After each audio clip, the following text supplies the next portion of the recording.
En los años 50, una época en la que los niños eran mucho más sociables, se divertían jugando en grupo, iban al parque de diversiones. Fue en una zona rural de los Estados Unidos, donde se montó uno de estos parques, y ahí empezaron a reunirse los pequeños de los pueblos cercanos. El parque colinaba con un bosque. Este lugar era muy sugestivo en verano, cuando el suelo y los caminos se llenaban de hojas secas, y el entorno se teñía de los típicos colores otoñales. Los niños iban a los columpios, jugaban con las ruedas, se lanzaban de los toboganes, pero lo que más le gustaban a todos era el tren con cara de payaso.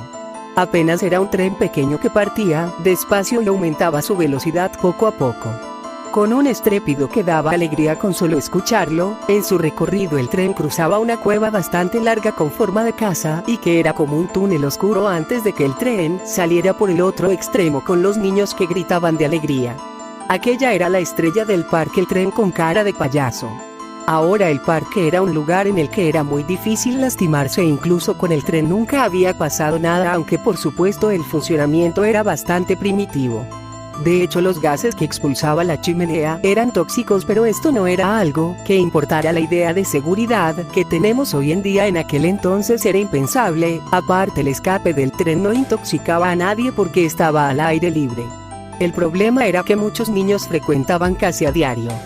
Cuando regresaban del colegio en los fines de semana, su ración de diversión era casi obligatoria y siempre se montaban al tren una y otra vez, hasta organizaban turnos para repetir el recorrido. De esta manera, se empezaron a exponerse los gases venenosos con el consentimiento de los padres, quienes ignoraban el peligro que corrían los pequeños.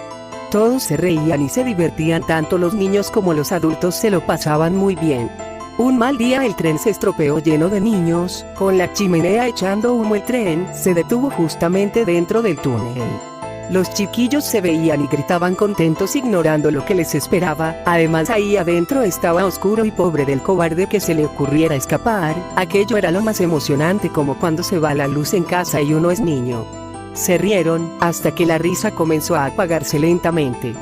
Pasaron un par de horas y una madre llegó aterrorizada al parque, no porque fuera hora de buscar a su hija, sino porque unos niños, impulsados por el instinto que les hizo presentir el peligro, habían hecho lo que sus compañeros les habían prohibido: escaparse del túnel. Avisaron a los adultos y esta madre fue la primera en acudir a este lugar.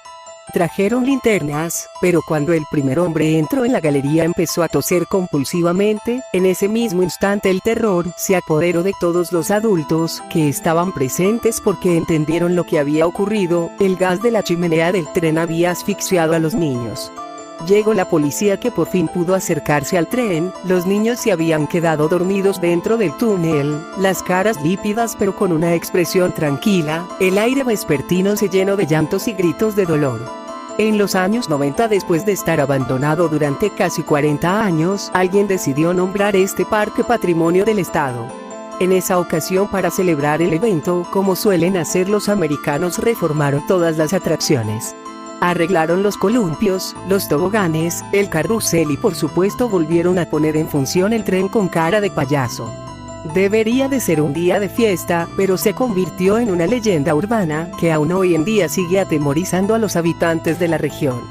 Cuando un grupo de adultos se subieron al tren por pura diversión, solo para recorrer el primer recorrido después de tanto tiempo, todos se pusieron pálidos, se sintieron muy mal, porque cuando el tren pasó por el túnel se escucharon risas de niños. Todos las oyeron como si llegaran de una distancia indefinida.